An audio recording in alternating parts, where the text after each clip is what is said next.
13th, 2024, Town of Port Royal's regular council meeting here in the Yvonne C. Butler Council Chamber, 700 Paris Avenue. First up, we've got the Pledge of Allegiance. Councilman Guerrero.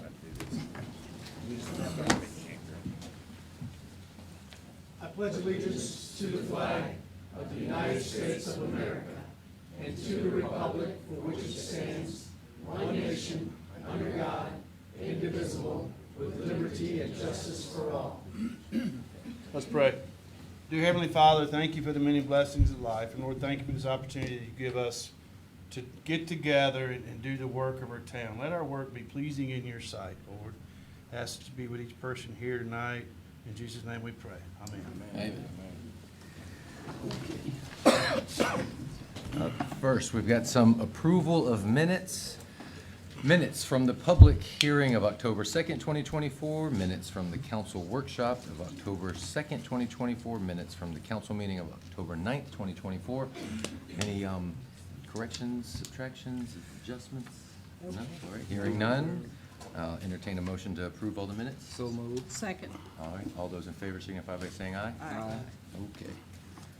Up next, bittersweet. Hate to see you go, but we've got a presentation here for the retirement Deputy Chief Ron Hunkeman. Where are we at? Yes, sir. You and Chief Beach are killing us, I know. back to back. We're glad you're here though, Jeff. And so for everyone that, this is our newly hired Chief Myers right here with us, and newly promoted Deputy Chief Massey right here as well too. So just a little bit. So you The just, mayor said it's kind of bittersweet. Deputy Chief Wexman here has been 33 years in law enforcement, right? Over 25 here at Port Royal. 25 in here. Very long career, a lot of knowledge, a lot of expertise that's walking out the door. When I first was offered the job here, one of the first things I did was reach out. Actually, I think maybe you would have reached out to me to get the paperwork going and things like that. And I found out he was going to retire, I think it was October 1st.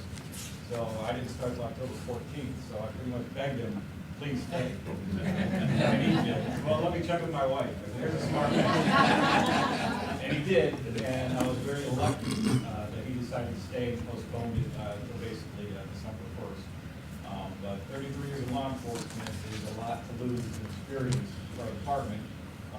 That's a very long, distinguished, and honorable career, and something to be very proud of. And I just thank you for your years of service. I thank you for staying and helping me. I share an office right next to me. You constantly hear me yell, DC, what's this mean? What's this mean? And he always had the answer. So I'm going to miss that. But on behalf of Port Royal Police Department, we have some things here for you. This is a little statue, fingerprint on it. May you be proud in your dedicated career in law enforcement and the difference you made. Thank you for your service. Congratulations on your retirement. Everybody at the Port Royal Police Department.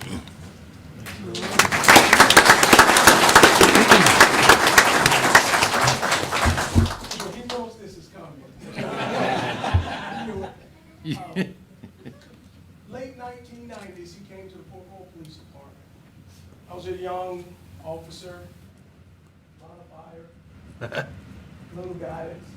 He walks up to me, he says, hey, what's your goals, what's your plans? I said, be chief of police. He said, okay. Just listen to him, I'll get you there. He said, got a lot of leadership. He said, you're a real good leader. He said, but you don't know nothing about law enforcement. So over those many years, a lot of gray hairs got up and out put on his head. A lot of headaches, a lot of guidance, and he guided me from being a traffic and control officer to a lead investigator, to a chief investigator, to operations captain, to where I'm at today. This is my mentor, my best friend. I'm gonna miss him when he's gone, but I always know where he lives. But we couldn't, on behalf of all the town employees, plus the police department, we couldn't just let him go that easy. So what we figured He needed something to stay warm in that rocking chair. Blanket that says a lot of things. We won't open it up to that. Well, that wasn't it. Because if you cover it up with a blanket and you're staying warm, you gotta have something else. Yeah. He needed that coffee cup to put his coffee in that says retirement weekly schedule. Monday, due, Tuesday, whatever, Wednesday, we won't go no further than that. So we got him a coffee cup, but he loves fishing. He's gonna do a lot of it. So when he's out there, he knows I'm gonna bring his phone eventually. So I had to get him, well, we got him this shirt and it says, so we're gonna leave him on that. He's gonna be a Western House, he's gonna be missed and lonely, but we know where to find him. Thank you. Yep. Thank you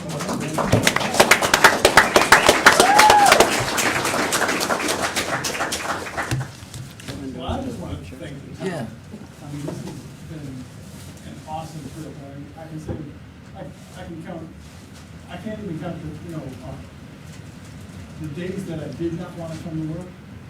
I mean, on one hand, every other day I wanted to be here, I wanted to do what I need. It's been great. And I feel proud to be able to join some distinguished names. If you look, and you better beware, because once the town gets its hooks in you, you're here, and you're gonna love it. But thank you all. Okay, let's take a picture. When is, we'll come down and take a picture. When's the official last day? December 1st is my official last. Okay, gotcha. So we still got you for a little bit longer. You got, that was a real while. Good luck getting a hold of him, I just go in and knock on and walk in the top. I do. Oh, my cousin. Yeah, you gotta hold your cup. I'll hold your shirt. I had something to do.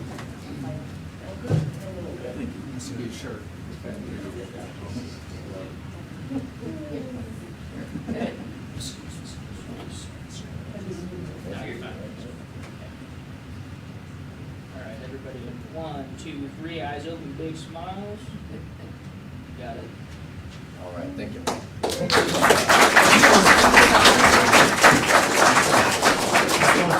No problem. We always know where to find him.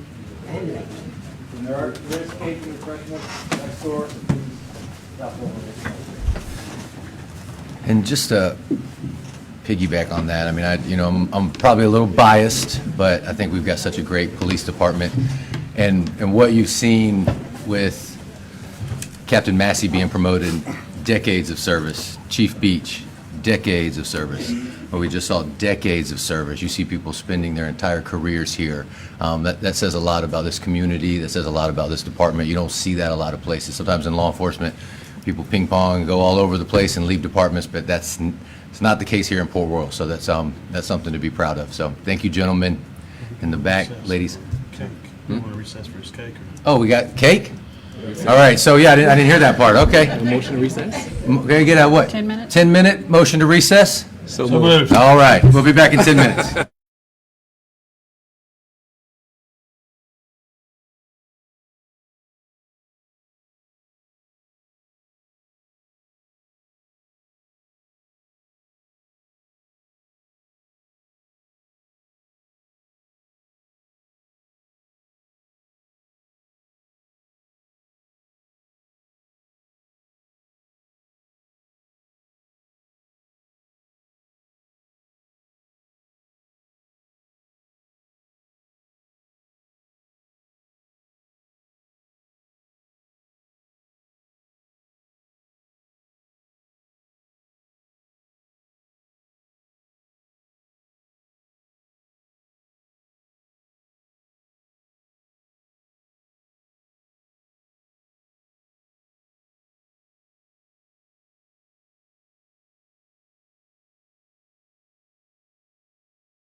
We're back. That was, that's fun. Anytime you can just throw a little party right in the middle of a council meeting, you know, it's pretty cool, coastal, far from ordinary. So we appreciate that. And again, thank you to all of our law enforcement men and women, you know, what y'all do every day. It's very important. So up next, we've got another presentation. This one's about an event we've got coming up, Touch a Truck, done by the Junior Service League. Great organization here in town. We've got some representatives from them. Sorry, I got icing on my finger. Good evening, guys. I'm Michaela Bibbins, and we have Kirsten Denny here, representing the Junior Service League of Beaufort. And just for those who do not know, the Junior Service League is a group of like-minded women who want to better the community for women and children in Beaufort County. So that's a little bit of what we do. Part of that is granting out money to local organizations here in Beaufort, and by doing that, we fundraise for that. So one of our big fundraisers that we do is Touch a Truck. So this year we're really excited because it's going to be a whole Christmas theme. So we're gonna have Santa. Yeah, there you go, yeah. I'm a little cheerleader. More of that, yeah. Yeah, so we're gonna have a whole Christmas theme. Safe Harbor was gracious enough to donate the land for this event. So it will be December 7th from 10 to 3 p.m. The first hour is a quiet hour for our special needs residents and children who don't do so well with lights and sounds. And then we will have a visit with Santa from 12 to 2 in the middle of it. And it's kind of in the name, but obviously your children are going to be able to interact, touch, sit in all the different vehicles that will be present there. And then this year, which is new for us, we will also have a vendor market for holiday shopping. So it's a huge fundraiser. Part of it is a $5 admission for anyone 2 and above. And all that money goes right back into Beaufort County, so, thank you. Anything you'd like to add, Kirsten? We just welcome the community. It's a new location, so we're hoping that brings in the community of Port Royal specifically. But the theme as well, we're, like any other nonprofit organization, struggling a lot this year with our fundraising, so we're hoping that these elements are things that bring people together, but also provides our kids an opportunity for something for them to look forward to as well. So we hope that everyone can take the time to come and enjoy, see all the vehicles, visit with Santa, and get some holiday shopping checked off their list. Yeah, absolutely. I'll just say welcome back.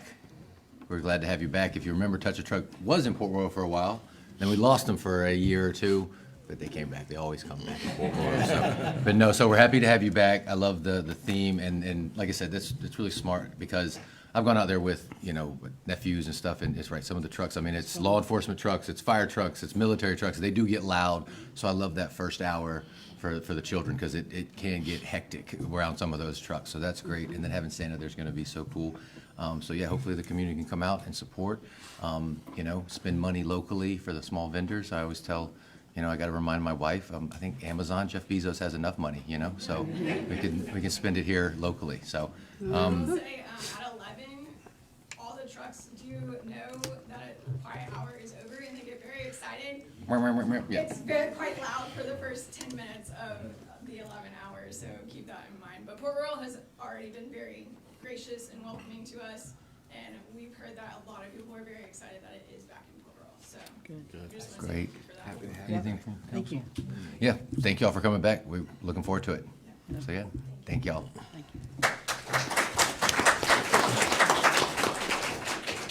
Okay, up next, council briefing. I gave you a fairly comprehensive briefing last week, and I know you have a number of public comments, so I know you probably want to get to that. One thing I would like to bring up in council briefing, I think it's the perfect time. I think we all saw a cruise ship pull up in, and so we just wanted to let everybody know. So that's, I mean, essentially, if you can't, I mean, it was in the paper and everything, but just so we're all talking about it. If you've been keeping up with things, the city of Beaufort is having some issues with their downtown park and their marina. And while they're working through those, the cruise ships cannot tie up to that. They've, to that pier. So they're going to be located here. We have a schedule, right? That was set, yeah, not in front of us. So there is a schedule. I think they are set to come here because, I mean, these are tours that were already booked. They were already planned to go to the city of Beaufort. And so I think we should get that schedule. And I was going to say, if we can, let's post that and let people know. So then also to let our local businesses know that that's going to be happening. I mean, they're smaller cruise ships. I think they have anywhere from 100 to 200 people on them. So they're not, it's not 4,000, 5,000 people. They're on the smaller end. But they will be stopping here, if I remember correctly, I think it's like 17 visits, basically twice a week until January. So this is part of, like I said, these are cruise ships that were already booked, tickets that were already sold. These were plans that were already made. Beaufort said we can't take them. Port Royal's here to help and kind of fill in that gap. So we're thankful for Safe Harbor for letting them do that. And like I said, that's a really cool thing. I mean, again, we'll have people getting off the boats and getting in Port Royal. So if we can post that schedule, I think that'd be good to let our businesses know on these days. There will be, people, if you see people walking around with their phones on maps and stuff like that, they probably just got off one of the cruise ships right there. So if you see them, say hi and tell them, go check out Fish Camp, go check out Showring, go check out Nuances, go check out Miss B's, check out Blue Rye. So send them around those places. So I think, like I said, so I just wanted to bring up that for council briefing because we do have a number of public comments, but that wasn't mentioned last week because the cruise ship just showed up last weekend. So anything else from council on that? Okay. All right, yes, we do have quite a bit of public comments. We'll get into those. I've got a stack here of people that are in the room. I've also got a few that were emailed to us. I'll go ahead and read the ones that were sent to me just to kind of get those, and then we'll deal with what everybody that showed up. So, and I will say, when we get into the public comments, as we do have a bunch, I will ask you just to, be conscious and respectful of the 3-minute timer. When it goes off, it's so loud. So hopefully try to keep it under that, and we can get through that. And like I said, be respectful of everybody's time. So, okay, up first, email, David Stillwell. A few observations. In light of the recent discussions on the regulations by the town of short-term rentals, a few recent encounters I've had with 3 different individuals come to mind that we should keep in mind as we move forward. First, I recently met a man who had purchased a beautiful home for close to $500,000 with the plan of making the home a short-term rental. It was not until after he'd already purchased the home that he went to the town to find out that he would not need to do in order to properly run a short-term rental. He was turned away as there was no availability in the town because of the moratorium to create a short-term rental. He now has no idea what to do, and depending on the outcome of the regulation put in place, he will have to make some very hard decisions as what route to go next. Second, I met another man recently who had wanted to have a vacation home for his family to enjoy in Myrtle Beach, South Carolina. He planned to find a home with walking distance to the beach, turn it into a vacation rental, and use it as his family was able to. However, that did not work out because Myrtle Beach has banned short-term rentals. However, this man cannot afford to outright buy a vacation home and only uses it for family enjoyment. The short-term rental income would have helped the mortgage, therefore his family will not be able to buy a vacation home in Myrtle Beach. Third, here in Beaufort, Port Royal area, I have a friend who bought a short-term rental house and ran a successful short-term rental. Over the course of 1 or 2 years, because of the vast options of short-term rentals in the near vicinity, they had to price their rental very competitively in order to receive any bookings at all. After breaking even for the entire time they had the short-term rental, they sold the property as it was not making them any income and was only a headache. All this brings me to my conclusion that oftentimes the free market, which America was built upon, is an excellent source of regulation. When there is too much supply, the demand will go down. When the demand is up, the supply needs to catch up. I would suggest to the council that we build on the bedrock that has already been laid and keep ourselves from dictating to homeowners what they can and cannot do with their own property. We crush dreams and hopes of good people doing such things. Owners of short-term rentals should, of course, keep up with the community standards, which, by the way, makes their property more beautiful, more valuable as a short-term rental, doing such a benefit to both them and the community. Thank you for the opportunity to have my letter read. Call me with any questions or concerns anytime. David Stillwell. Oh, right, got that. Up next, Patty Clark, Mayor, Council, and staff. I am contacting you today about the proposed short-term rental ordinance since my occupation involves proofreading. All right, she's here in person. We like it. All right, we're moving. Next. Okay, this is, please have my letter submitted into the minutes and read at the November 13th, 2024.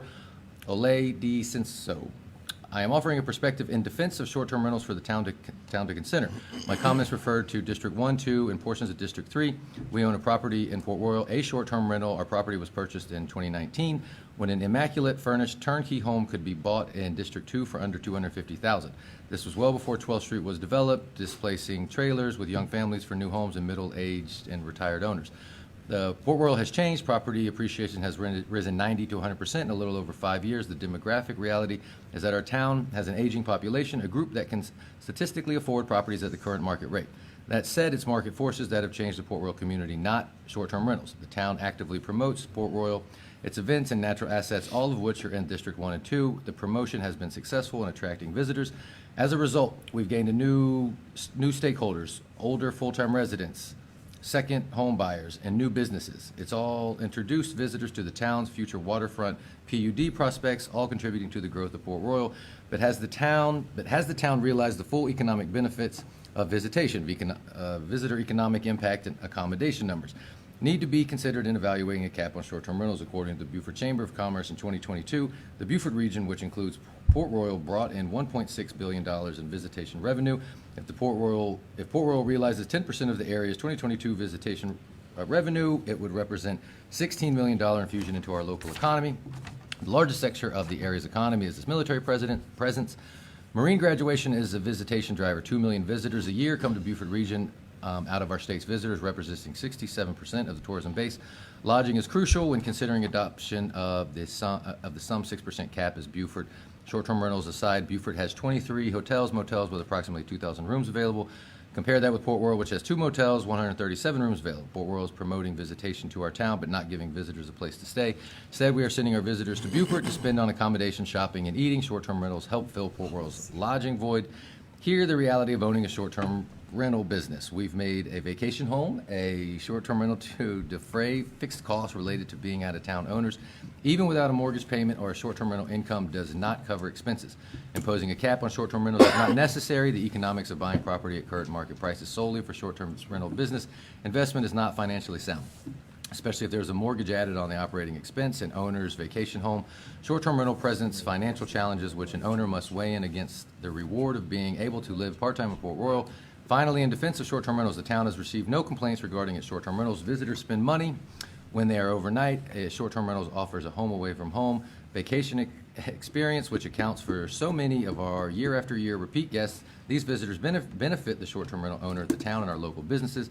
If the town council decides to move forward with a short-term rental cap, it must consider a higher cap. A 10% cap effectively bans short-term rentals in Port Royal District 1 and 2. Does this make sense for the visitation and contribution to the growth of Port Royal? To the town council, short-term rental Be included in the 6%. And a couple of those letters talked about that it benefited these people that have rental places from out of town. They live out of town. It's an investment. It's benefiting them, not the community, not the people that live here. And, you know, I think that should be a requirement, that you're a local resident to have that. Thank you, Kim. Okay, up next, Wendy Zara. Good evening, Wendy Zara, 1012 14th Street. Thank you very much for considering this draft of the ordinance. As you know, I was on the short-term rental committee, and we worked hard to come up with a compromise. One mistake I noticed, because I didn't notice it till I got here, is for the map, we had requested that the port property, currently known as Safe Harbor, be excluded from District 1. And it's not in the text. You got to amend the text too, where you list the districts. So if you don't mind just getting that fixed, that would be great. Even though I was on the committee, I too have a concern about the ADUs because of, as you know, I've been working a long time on affordable housing. And one thing that short-term rentals do in locations where they've been popular is they remove the affordable housing, so you don't see families moving in. Like whoever wrote that email was talking about all these senior people like me. A real community actually has families, and the school has kids in it, and So that is an effect of allowing too many short-term rentals. And coincidentally, we had a affordable housing forum in Bluffton yesterday, and we had a panel of Mayor Phil Cromer, Harry Williams, Alan Perry, and Councilwoman Alice. And somebody asked from the audience, asked the panel a question about short-term rentals. And Phil Cromer said, well, you know, I gotta tell you one thing, if I had to do it all over again, I would not accept ADUs. So that was his experience, that's what, it's probably recorded somewhere if you want to listen to it. But again, thank you for considering this, we really appreciate it. Thank you. Yep. Up next, Tim Ball.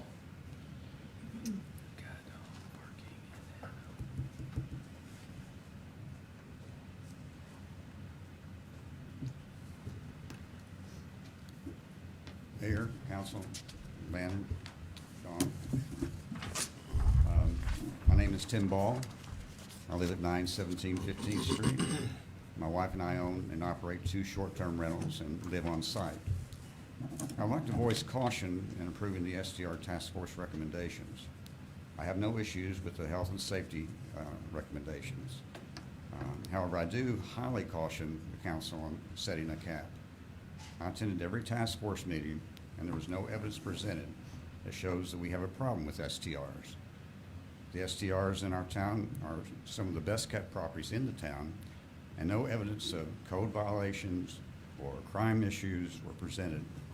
What was presented was an unfounded fear that the town will lose its sense of community if STRs are left unchecked. Feelings are not the facts. And without the facts, there are too many unknowns for the council to consider a cap on STRs.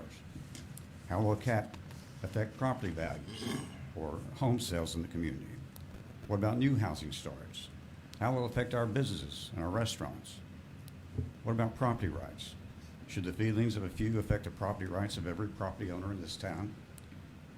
If we're talking about feelings, I personally feel that this STR recommendation is a solution looking for a problem. And I ask that you please be wise in your consideration. Thank you. Thank you. Up next, Ms. Debbie Ball.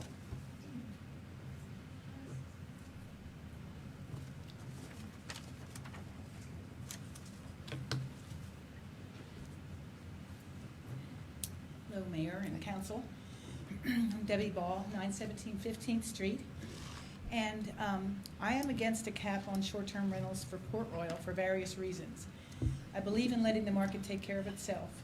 Investors will not pay $700,000 for a home in Port Royal and turn it into a STR to make money. Most homeowners that do short-term rentals are owners that can't move here at this time, or they desire a second home to visit throughout the year. They do short-term rental to help pay for mortgages and their expensive taxes.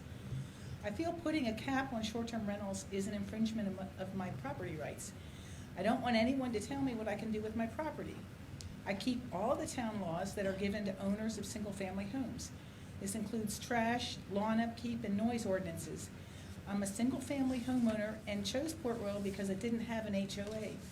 Now certain citizens are telling me that I must follow a whole different set of rules because they have an unsubstantiated fear that short-term rentals will take over the neighborhood. Short-term rentals are a part of the fabric of our community. We're unique in the fact that we are right next to Parris Island Marine Base. Limiting our short-term rental homes would be a great disservice to our military families that travel here throughout the year to attend their loved ones' graduation from boot camp. 90% of our rentals are families of our Marines graduating from boot camp in preparation to defend our country. Most families have a Marine background and they are very respectful of our rules and take great care of the property. Where else will they go if we limit our short-term rentals? They may have to go to a hotel in Beaufort, which would cost them a fortune, and they would then frequent the businesses and restaurants in Beaufort and not in Port Royal. Many people in the village use our short-term rentals to house their families when they come to visit. Where will they go? I believe capping short-term rentals will cause the housing market to go down. There will no longer be an option to buy and use the house as a short-term rental since the cap will be met. This may dissuade some from buying here since they won't be able to afford to maintain it. Folly Beach, Tybee Island, Palm Springs, California are just a few communities that have felt the decreased housing market effect caused by capping short-term rentals. Capping short-term rentals will affect local business income. Our Port Royal businesses depend on families coming here for Marine graduations. One local business owner said 90% of their business comes from short-term rental Marine families and visitors. Short-term rental owners keep their houses in great condition, including lawn and maintenance. If a renter is not happy, then there will be a penalty against a short-term rental owner from Airbnb. There have not been any complaints or police reports concerning short-term rentals. Neighbors have been very happy with them. I ask the council to be very careful when deciding whether to place a cap on short-term rentals. Please consider all the ramifications. This will affect a lot of people and businesses in many ways. Thank you for your time. Thank you. Thank you. Thanks, David. Up next, Les Akers. Aker. Sorry, I made it plural. I'm Les Aker. I live in District 2. A little short-term rental humor. I sent you an email, but at the time I did not have a copy of the ordinance to tell you. So the items that I had pointed out to you regarding businesses that don't have a license is section 12-65, paragraph Juliet J. And I don't understand why we would consider allowing someone that we have notified that they're running a short-term rental that does not have a license to just apply for one. That should not even be accepted. I'm sorry, but you're out. You knew you should have a license. I have a license for my business. The second one is the ADUs. That's section 12-65 alpha. And I also believe that the ADUs should be counted, because whether you're renting the place over your garage or anything else, it's a short-term rental, and it should be in the list. Because we do not want to exempt things like that, or we'll be completely out of control. The third is legacy rights, and that's in section 12-64 kilo. And legacy rights appears 5 or 6 times in the document, but that's the key place where we say that the first time that you can sell a place, that you can confer the legacy rights to someone. And I believe that the legacy rights should not exist at all. It's not our place to prop up the real estate investments of anybody else in the town. If any other investment, I'm not propping up your stock portfolio either. And in section 12-62, item 4, you have an extra D that you need to take out. You have a D problem in the list of what you're trying to do there. I appreciate your time, but that fits in with the email that luckily you didn't read of mine. Yes. That I had already sent you to match up the zones. Okay. Thank you, Les. All right, up next, Megan Morris.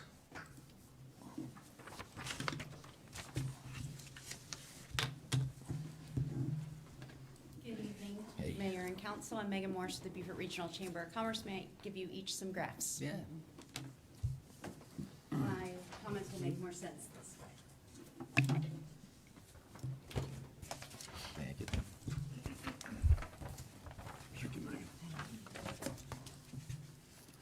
All right, thank you for the opportunity for all of us to comment tonight on the topic of short-term rental housing. It's important because it can have an impact on the availability and affordability of homes for local residents. My goal tonight is to provide data to you all, which is something you know the Chamber produces and loves to share, so that you may consider it in your decision. The latest Chamber reports show that owner occupancy rates in our region are substantially lower than state and U.S. averages, and vacancy rates, which includes the short-term rental homes, are double the average of South Carolina and the United States. That's the first chart there for your review. Short-term rentals do serve a valuable purpose by accommodating visitors, boosting tourism industry, and bringing additional income to property owners. However, if there are too many residential properties converted into short-term rentals, it can create a ripple effect that affects the housing market's availability and affordability. When properties are taken off the long-term rental or for sale markets to be offered for short-term rentals, again, that availability could decrease, and fewer homes on the market can further drive up demand and limit supply, which we know we're already seeing throughout our region. Higher cost of living does make it harder for essential members like teachers, nurses, small business owners, service workers to afford living in town. And I use the word dire here for the first time when presenting housing data. We are in dire need for affordable and workforce housing. It is, I would say, the largest issue that our entire region is facing and needs to tackle, and there's not a magic one that can fix it or one solution. It's going to take several small steps and solutions from different municipalities to make some progress. I, too, was with Wendy and Alice yesterday at the Housing Symposium, where we dove in much deeper to all of that. I've also shared some of the slides from that presentation yesterday with you. You may remember Dr. Laura Ulrich, Senior Economist for the Federal Reserve, who the Chamber has hosted the past 3 years. She's fallen in love with the place, and she came back yesterday to speak to us with some updated statistics related to housing. You'll see in her charts that for a home to be affordable, classifies affordable, it would need to cost a person or family 30% or less of their income. Her charts show that the current median price home would require a median income of $170,000, and in our district, our median income is $68,000. So I share all of this with you so that you can have data as well as all the input from folks today to not only accommodate property rights, but consider economic conditions as you look to foster a balanced and vibrant town. Thank you. Thank you. And join us for the Low Country Young Professionals Gala on November 22nd. There you go, yes, yes. Okay, up next is Jamie Rabin Aker.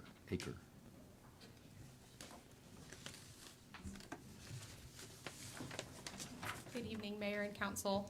My name is Jamie Aker, and while I can't claim primary residence in town of Port Royal, I am born and raised in Beaufort, and my family owns multiple properties, both short-term and long-term rentals throughout Port Royal. We've got a duplex over on Smilax Avenue. We've got 2 properties over on 8th Street. We've got a property on Hillstead, Waddell, you name it. So we're a little bit all over. And I'm here tonight just speaking in favor of short-term rentals and against the cap, just because I've seen what a cap can do as far as several of our properties we've got in the city of Beaufort. And I just wanted to give one specific example, and I think David Stillwell's email kind of hit the nail on the head there, that supply and demand, I feel like, is always going to level itself out. If the rental market, if the short-term rental market is oversaturated in Port Royal, the property owners are going to feel that. The income won't offset the expense of it, and ultimately they're not going to continue to have it as a short-term rental. And I feel like that's something that's always just kind of proven itself to just, again, level out. And an example to that is we had a property in downtown Beaufort on North Street, and when we listed it for sale, I'd say 90% of the potential buyers that were interested, that was the first question they had. Is it eligible for short-term rental? And when we told them no, I'd say about 95% of those 90% weren't interested. Ultimately, we were unable to sell the property for what we would consider market value to have been on it, just because of that very reason, that they could not get a short-term rental license in place. So that would be my biggest fear for town of Port Royal, is if you do consider a cap on short-term rentals, just knowing that it will affect the market in that regard. I guess those are my big points. So thank y'all for Thank you, Jamie. your time. Thank you. Absolutely. Up next, Mr. Charlie Bray.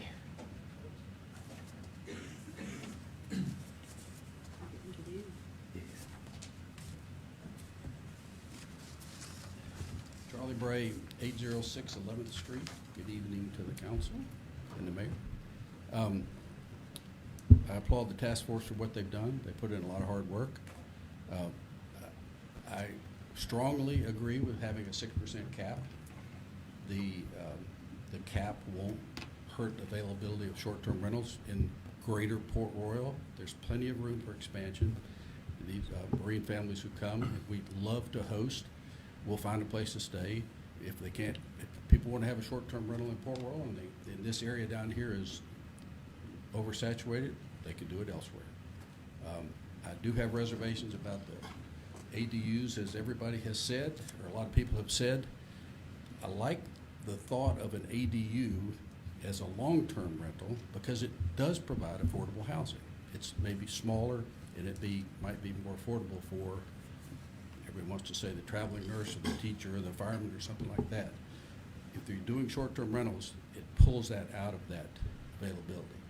So, something to consider, but I hope they will pass this ordinance, and so we get a cap and get a handle on this. Thank you. Thank you. Okay, up next, Patty Clerk.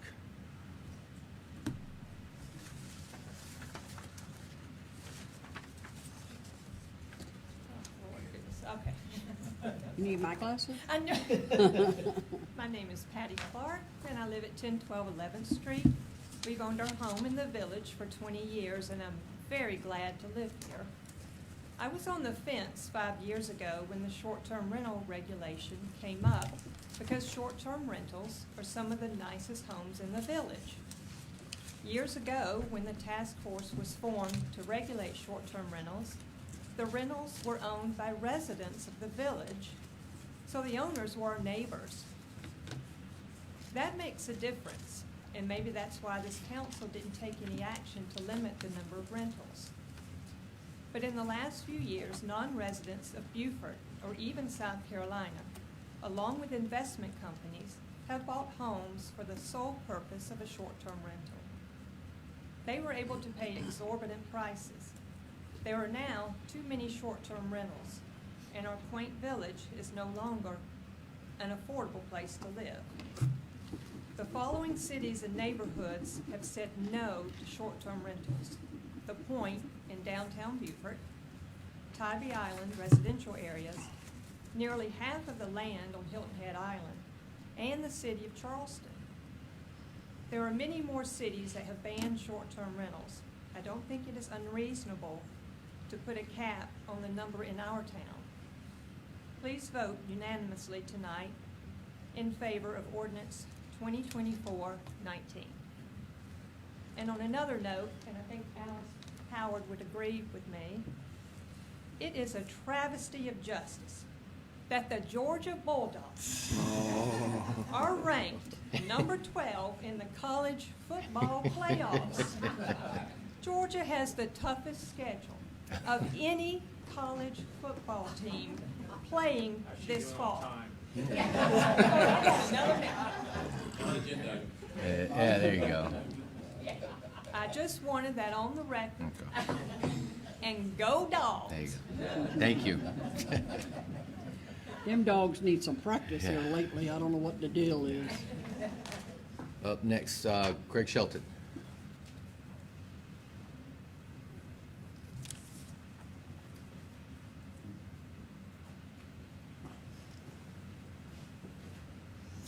Good evening, Mr. Mayor, Council, Lynn, staff.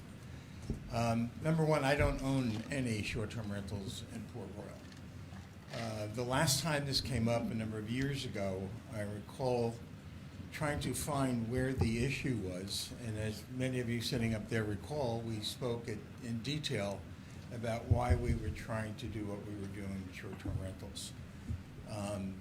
Many of the folks that got up here tonight made some really good points. It's good for the economy, it's good for the restaurants, it's good business. People buy the houses here, it's a good revenue source. But if you remember, we went back to a couple of things at the very beginning when we started talking about it the last time. Where's the problem? What are the issues?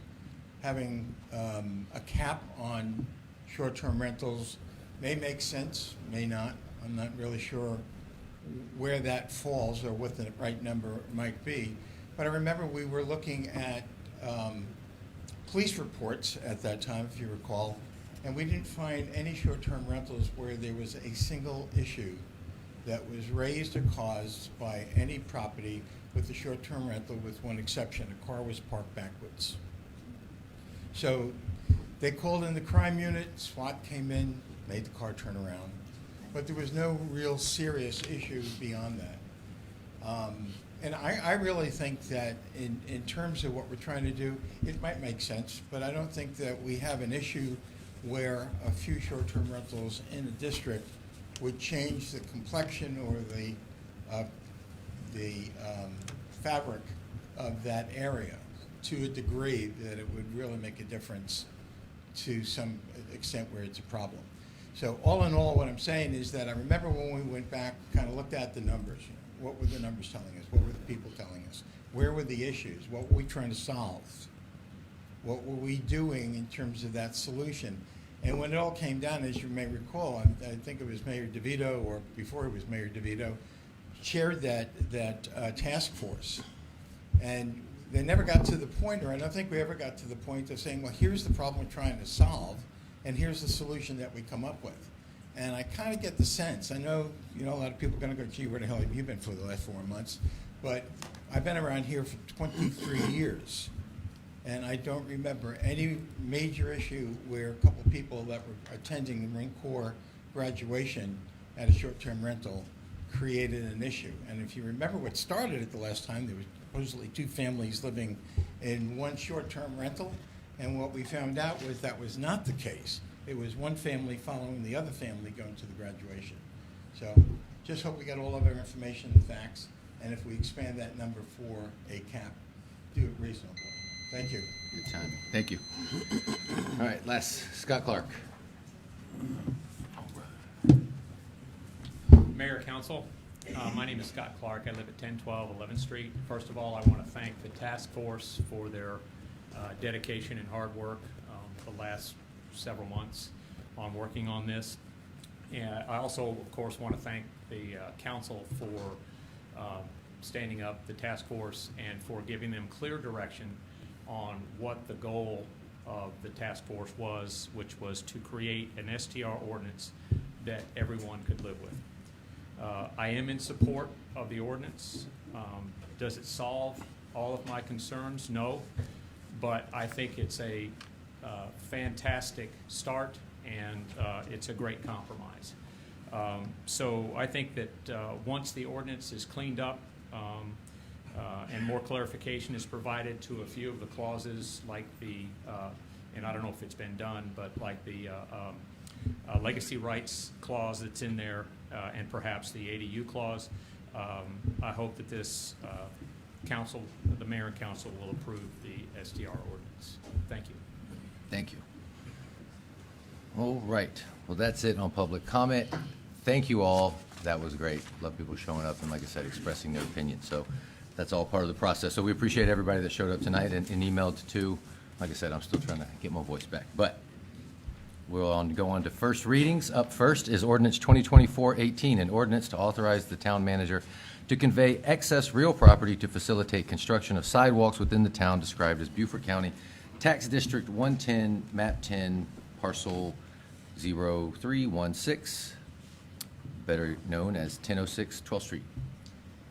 Yeah, this is just a small 45-foot section, and it's what we refer to as the filler section. It is in compliance with the sidewalk construction program, and what you see up on the screen is the map of the location. Perfect. Any questions? No, sir. Okay.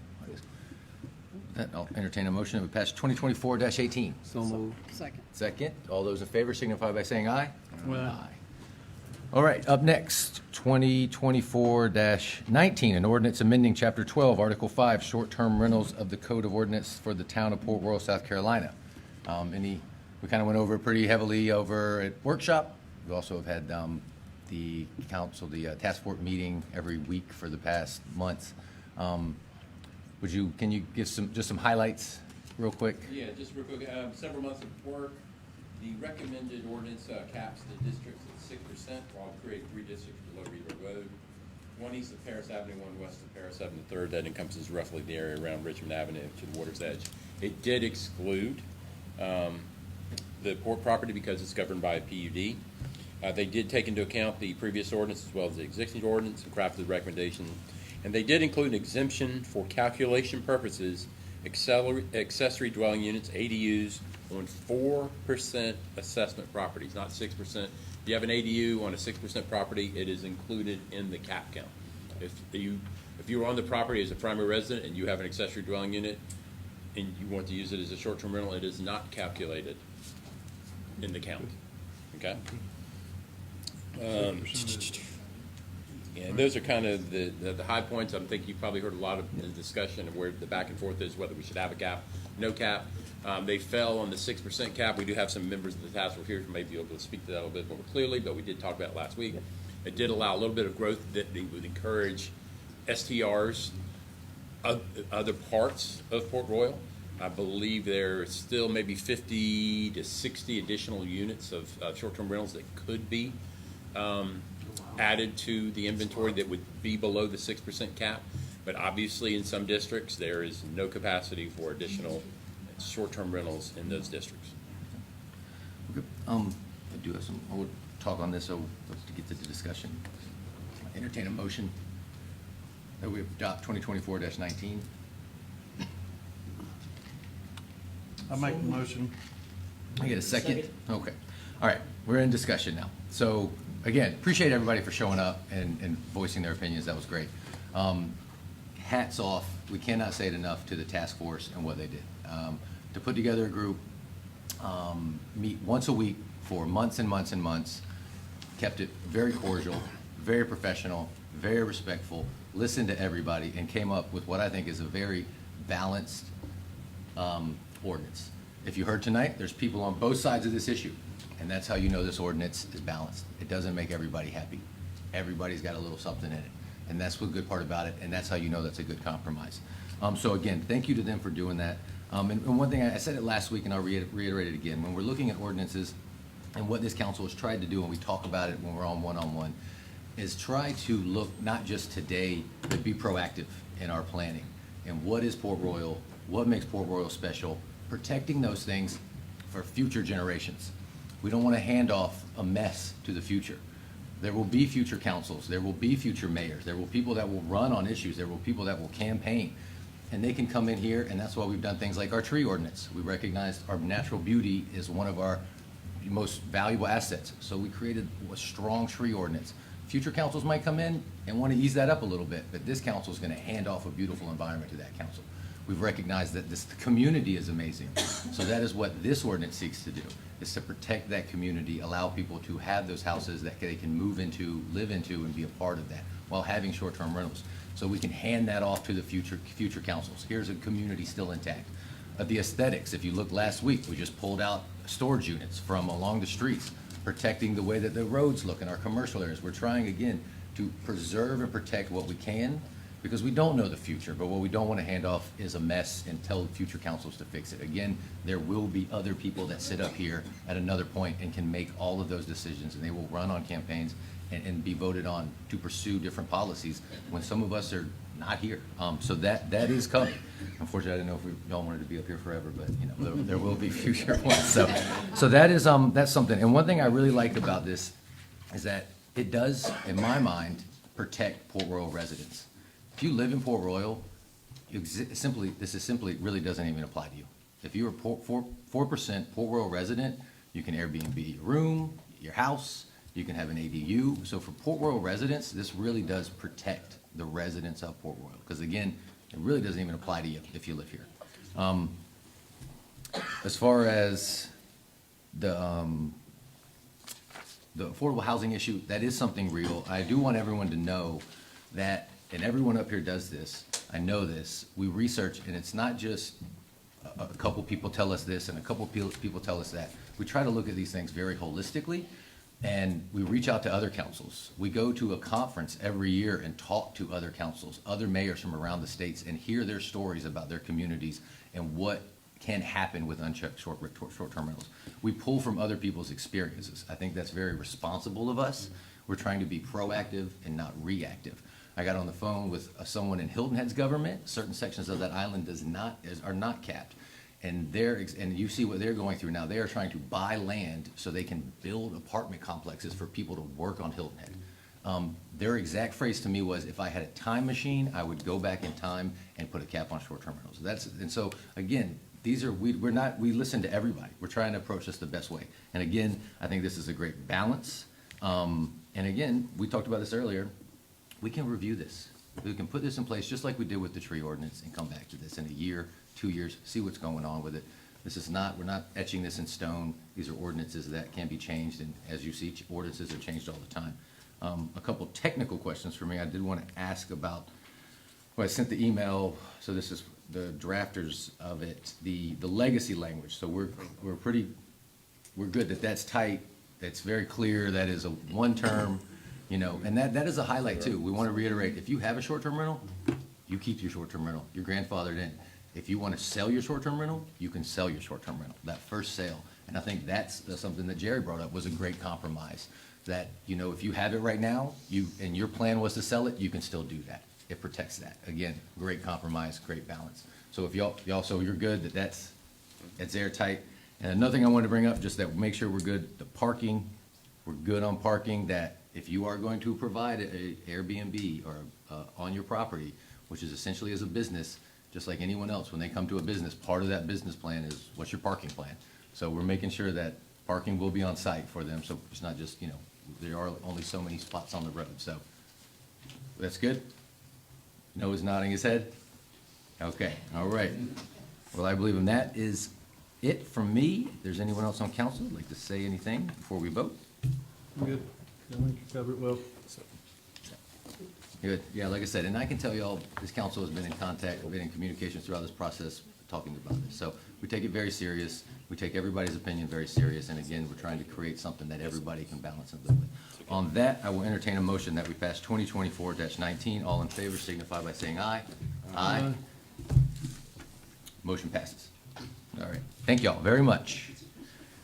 Resolutions 13-2024, a resolution of the Town of Port Royal, South Carolina, approving the expenditure of ARPA funds for the fiscal year 2024-2025. Let's talk about spending some money. It is the holiday season, right?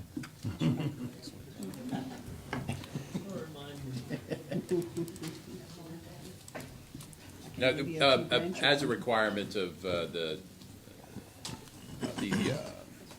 American Rescue Plan Act, we have to have all these dollars obligated by the end of the calendar year 2024. So what we've done is provided you with a list that breaks down those expenditures via this Appendix B and gives you an understanding of how those dollars are obligated and being spent. And we've gone through this a lot, and if you could, you know, just kind of, I mean, some of, you know, there's $950, PD desk, but not detail by detail, but just kind of some of the big pockets and really what the intent of the town was with this money. Well, basically, we're seeing most of the expenditures are almost what I consider ankles down. A lot of infrastructure, stormwater drainage, sidewalks, speed bumps. We're replacing the Casablanca playground. Thank you. We're teeing up the community development block grant program for Casablanca as well.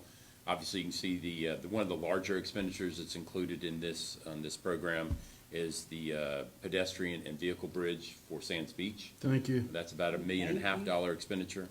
Obviously, piping would be less expensive. Unfortunately, it's something that OCRM or DES is what they're called now would prefer to see, and this will ensure that we have formal continued access regardless of what is happening there. So for the most part, what you're seeing is significant infrastructure improvements. Now, we did purchase some vehicles and equipment for Public Works, and one of the last expenditures we're undertaking is probably a formalization of kind of the layout of Public Works. If you've been out to Public Works recently, you saw it's been refenced, so we were dealing with some security issues there as well, but it has been almost focused on ankles down completely. And that's great, because we recognize that Port Royal's growing. I was actually talking with Van the other day, and Van, how long have you been here? Too long. Too long. 2002. Years. He said when he first started, let's just think about this, what was the population? 3,400? 3,950. 3,000. We're at 16,000 now. Wow. What was your first budget? What much? Yep. Yeah. Mary Beth It was less than $3 million. Less than what? It was less than $3 million. Less than $3 million. We just crossed $10 million this time. So the town is growing. That's going to continue. And for a long time, the town went without. That's why we've got to get some of this stuff up to standard levels. That is our services that we provide to the town. Public Works, utilities, stormwater, that stuff that we see day to day. We've got to get that stuff not up to code, but get it up to a standard that can support the growth that we have and the growth that we're seeing. And so that was kind of always the focus on this. You know, we didn't know this money was coming, of course, but COVID, no one planned on that. You know, so this was here, and it was, well, what do we do with it? And it really was, well, let's kind of fill in a lot of these holes that we've just been kind of patching. We've just been putting Band-Aids on stuff for years and years and years, and this actually, you know, really fills those holes in and brings us up to a really, you know, level that we want to be at going forward. So thank you all for your work with that. I mean, that was a lot, so. Yeah, I remember when years ago, we were in the red. Yeah. Port Royal was in the red, and we have come a long way. Yep. And I think we need to move, keep continuing to move, and thank goodness that this ARPA money came where we could fix all this stuff. I mean, it's just well needed. Right. And we're leveraging those funds by providing matches for different pots of money for Oh, grants. So absolutely. we're turning $5 into $15. Perfect, absolutely. We always joke that, I mean, just talk about how Port Royal and Van, you said you were so hungry, We were- so starving, you couldn't get fat. Yeah. Well, when, the economic downturn, we were so Yeah. poor, we never got fat. So. For so long, you went with so little that that's one of the great things about our staff is that they're very resourceful. They know how to make stuff work because they've had to for years and years and years. So this is just kind of a blessing, and this has kind of been like, we went to them and said, what do y'all need? Y'all are the ones of the day-to-day here, and this is what they've come back, and we fully support them. So, Been working like a Marine unit for a while. yeah, exactly, so. Very A little. little more hair than. Yeah, so, well, thank y'all very much. Okay, resolution, entertain a motion that we pass resolution 13, 2024. So move. Second. All those in favor signify by saying aye. Aye. All right. We're getting new stuff, all right. Council action, approval of repairs to Sands Beach Boardwalk in the tower from the damage from Hurricane Helene. All right. If you haven't noticed, Hurricane Helene tore the boardwalk up, tore out a part that was actually torn up years before. We've been trying to move and get that fixed, and we're also continuing to work with the county to get the boat ramp, the dock, and the floating pier. That is maintained by the county, and we're working with them to get that up as soon as possible. But we do have the boardwalk, and we can move on that, so. Sure. Yeah, well, this contract will address two areas of concern. It's $175,855.80 for repairs to the boardwalk, and then we have structural issues we're addressing in the tower to the tune of $60,167.30. Great. Cool. I mean, hey, like, we know we live next to that salt water, and it's very unforgiving, so you gotta keep an eye on it and do what's right. And this is, we're about on schedule for the tower. We did this kind of scale of work about a decade ago. Okay, perfect, Yeah. perfect. Yeah, I mean, those things are amenities to the town. You can't, I mean, it's hanging on the wall. You can't see a picture of Port Royal without the boardwalk and the tower. So we're always gonna protect those things that make us special to Sands Beach, and, like I said. And we want that boat landing back, Oh, and yeah. we are working hard on that. We're working with the county. It's just unfortunate because that's what we're all about, is people going down there and going in the river, and we can't do that anymore right now. And we have talked to them and trying to, can we do this or can we do that? And we can't, because if we can't approve one part without getting it all. So unfortunately, it's gonna take us some time, but we are working on it. Van, the bids that we received, is that to restore it to the previous state, or is that the concrete state that was in the original? No, that section was originally concrete. We Yeah. replaced it with timber. Right, I remember. And it will go back to timber. Back to timber, okay. Just out of curiosity, and I'm Yeah. okay with the timber, because I remember when Yeah. the last storm that tore up the concrete, and we replaced it with timber. But, what's the pricing difference, just ballpark? We didn't price it that way, so I can't tell you You that. don't know? Okay. Okay. Well, as I Yeah, said, but one of the just things we're curious. doing differently this time is we're replacing 25 pilings. Okay, so we're strengthening it. Yeah. Okay, I was just curious. That's Yeah, all. yeah, yeah. 25? 25 That's great, pilings. that's significant. Yeah, so that lasts Yep. years to it, yeah. Oh, yeah. Well, what happened with the concrete in that section, if you notice, it's the same section. The concrete, once it gets about a foot of water over it, it floats. And so when it broke away, it racked it and just took it completely down. This time, yeah, it came off the pilings, and then you ended up saw in it, picked safe it up, and harbor. just sat it in the marsh. So one of the systemic problems with the boardwalk in that particular section was we had some issues with the pilings themselves, so. Gotcha. Okay, thank you. All right, gonna get a motion to approve the repairs to Sands Beach Boardwalk and the tower from the damage incurred by Hurricane Helene. So move. Second. All those in favor signify by saying aye. Aye. All right, thank you all. Boardwalk's back. Up next, approval of amendments to the Cherry Hill Park Before Christmas? MOA. Yeah. Yeah, right. Exactly. Christmas Well, we'll miracle. see. So this agreement is just a formalization of that relationship between the county and the town as to the management of the Cherry Hill. We all know that that's the largest tree in Beaufort County, largest live oak tree in Beaufort County. There were some issues that we had to address with Beaufort County on how it would be managed and the public access.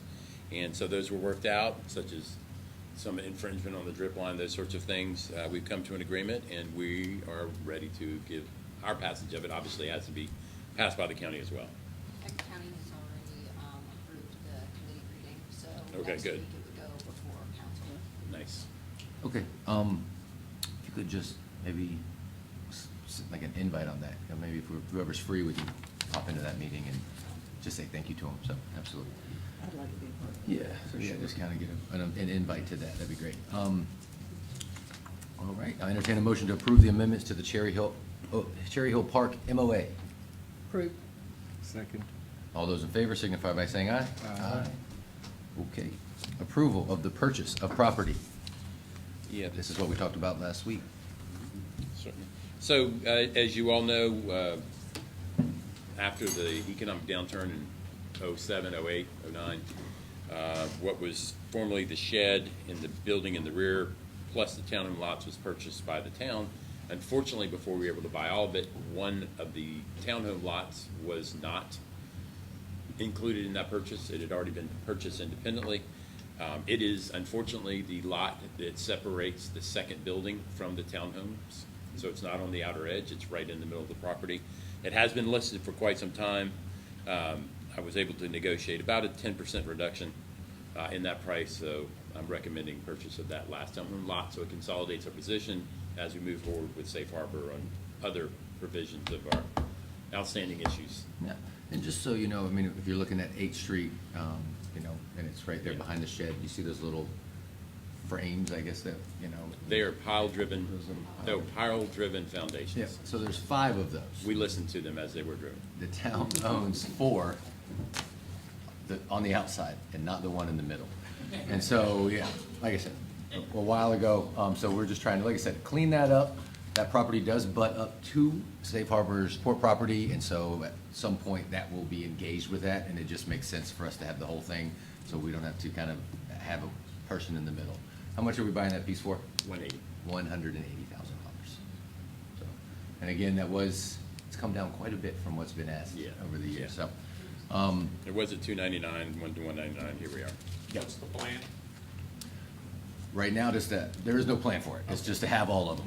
So now it just makes it it's a more even going forward when we talk about that piece. Now we can just say, let's talk about that piece instead of, well, what about the guy in the middle? Now we can be the guy in the middle and just be the whole thing. So, entertain a motion to approve the purchase of property. So moved. All those in favor signify by saying aye. Aye. All right, thank you. Up next, important dates. The man in the back, Tuesday, November 19th, meet the chief, 8:30 a.m. at the Port Royal Library. Encourage everybody to go to that if you can. You know, bring your friends, bring your family. If you haven't checked out the library too, just go check that out. It's awesome. Sam Murray Library. That was a great day. I prefer y'all meet him that way than any other way. Yeah, exactly. It might be good to meet him first this way. If you do meet him another way, Yeah, we don't want you to get them the other way. build a relationship. Yeah. Okay, that same day, November 19th, the Historic Preservation Committee meeting, 3 to 4. Tuesday, November 19th, and big day, Redevelopment Commission meeting, 4:30 to 5:30. Both of those take place here at Town Hall. Thursday, November 21st, 2024, the Sands Beach Task Force meeting at 4 to 5 p.m. in Town Hall. They had their first meeting last week. It's a great group. They're very excited, and we're excited too about what the future of Sands Beach holds, and really just emphasizing and just bringing so much more, you know, I don't know, amenities, life, opportunity to that park. It's already beautiful and perfect, and now we're just going to add it and make it more open and more accessible. So. You might mention we're meeting at the park. Oh, at the park.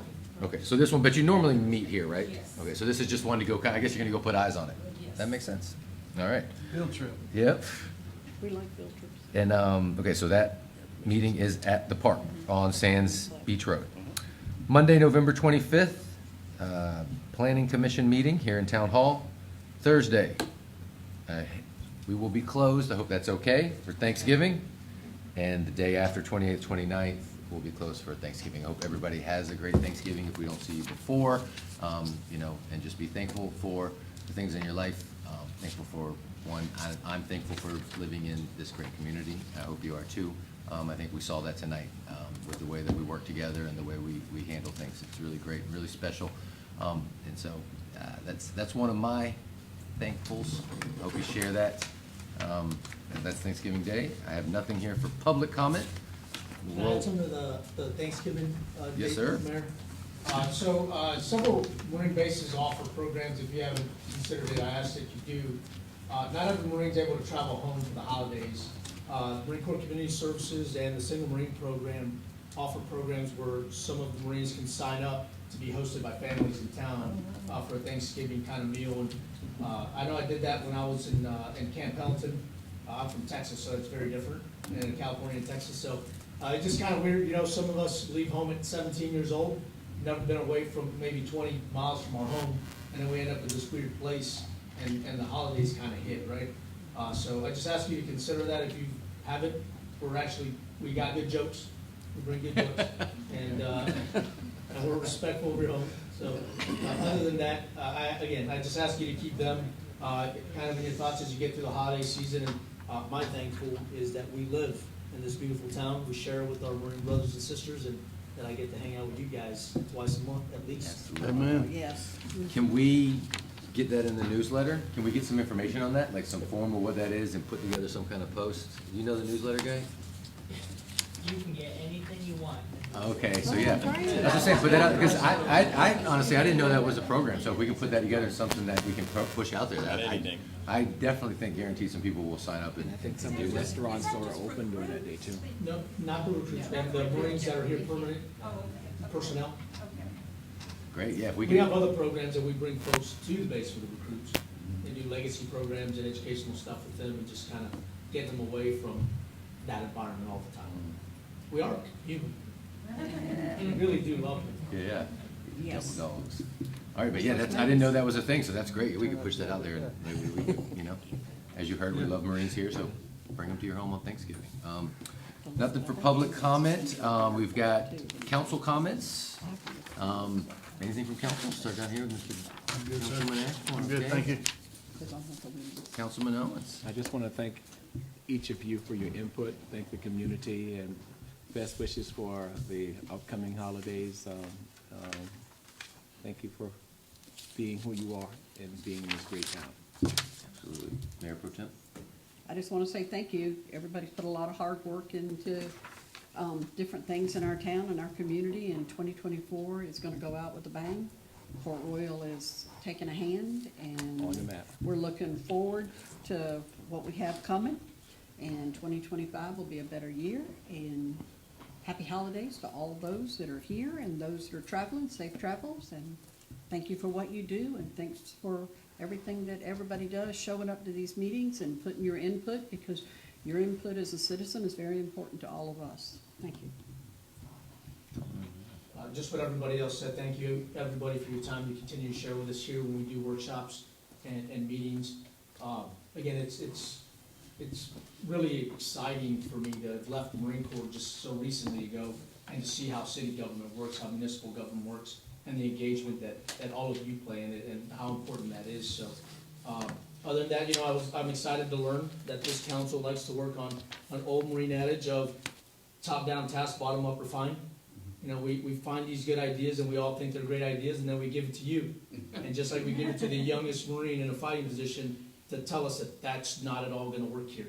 And then our leadership takes that and really listens to that and hones that, creates a committee for it, and then takes steps necessary in order to make us all successful in having a balanced approach to the way that we have the privilege of serving our citizens up here. So, again, and it all starts with you and donating your time here on our committees, and even in the workshops sometimes, and we don't want to hear it at that point, but you're like, you're gonna get it, and that's what we deserve, and I appreciate you guys taking me in this first year, whipping me into shape, some of you more than others.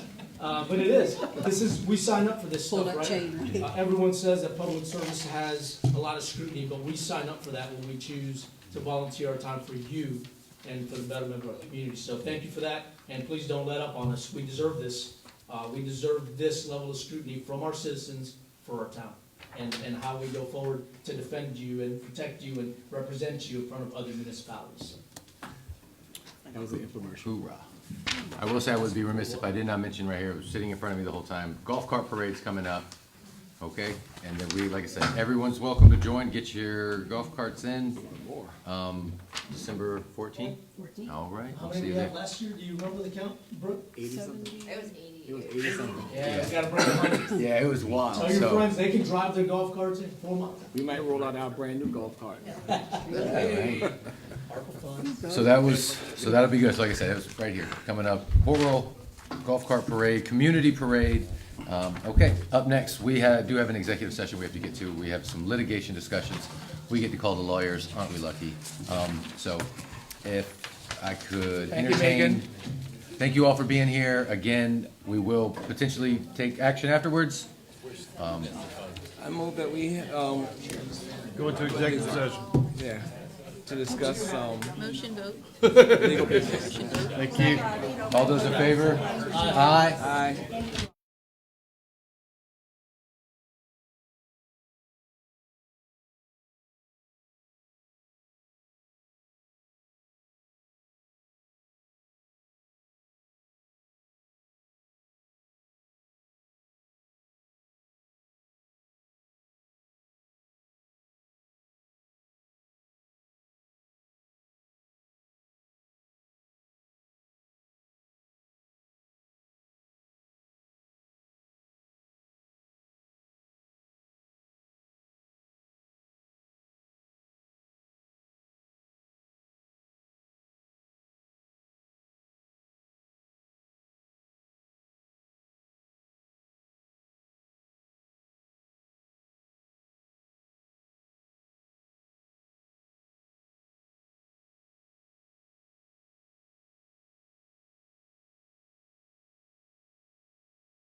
Session? So moved. Second. All those in favor signify by saying aye. Aye. Aye. Again, we had just held an executive session for some litigation discussions. No action was taken by council. But again, we just want to say thank you to everyone that was here tonight. Thank you for the work that you put in. Hope everybody has a happy Thanksgiving, and we'll see you around town. Motion to adjourn. Motion to adjourn. Motion to adjourn. All right. Thank you so much, Port Royal. Santa Ana Park soon.